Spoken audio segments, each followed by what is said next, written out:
for me, sometimes it hits like at night, like when everything's wound down and there's no one, like you're alone and you just get stuck in your own head sometimes.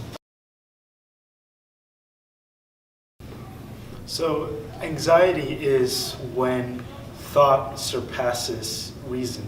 So it's when one like thinks excessively to the point where they don't process the thought, and it just creates a jumble in the mind. Yeah, it just spirals into, it can spiral into panic.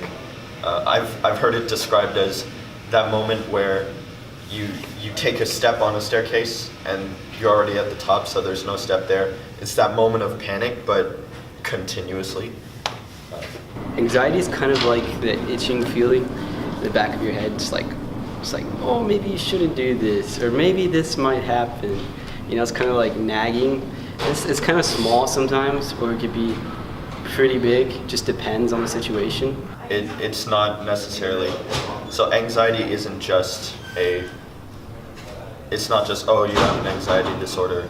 No, it's like anyone can get anxious due to stress, or if you're in like this emotional kind of situation and you can't think straight. But it does affect some people more than others, maybe because of their situation, maybe just because of how the chemicals in their brains are wired. Anxiety isn't a disease, it's a symptom.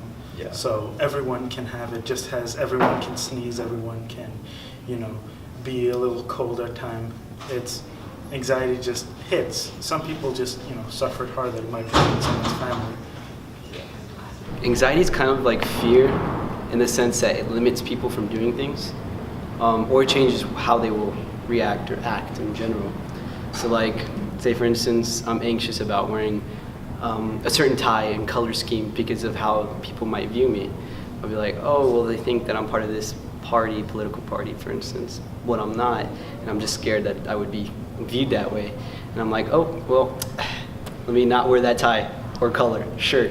Let me just wear something completely different that I wasn't really wanting to wear. So I think it could influence you, minorly, or it could change your whole behavior. It really just depends on the scale of it. Do you have anything to say? No.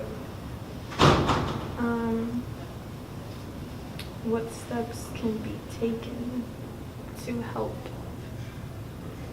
Well, first you have to find your anchor. You have to find something that can bring you to a really default, I'd say, state of mind, where you're not thinking too much, you're not thinking too little, you're just there, you're just normal, and you need to find that one thing that can always consistently bring you back there. That constant value. I'd say what you can do is just be there for if someone's either, someone has trouble from time to time, or, you just want to make it known, like, hey, if you ever need to talk or anything like that, just let me know, like, here's my number.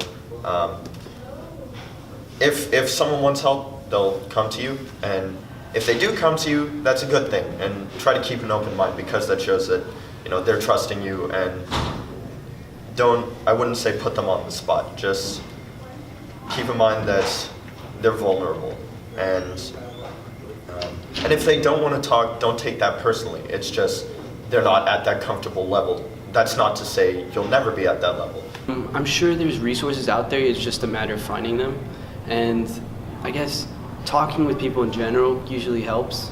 I'm sure that helps with other things too, like stress and other mental illnesses or whatever like that. Just talking about it and really making it known can kind of find you the resources that you need to, really to take. Counselors are always there for you, your family, your parents, students, your best friends, they're there for you too. So I think those are the resources you can find.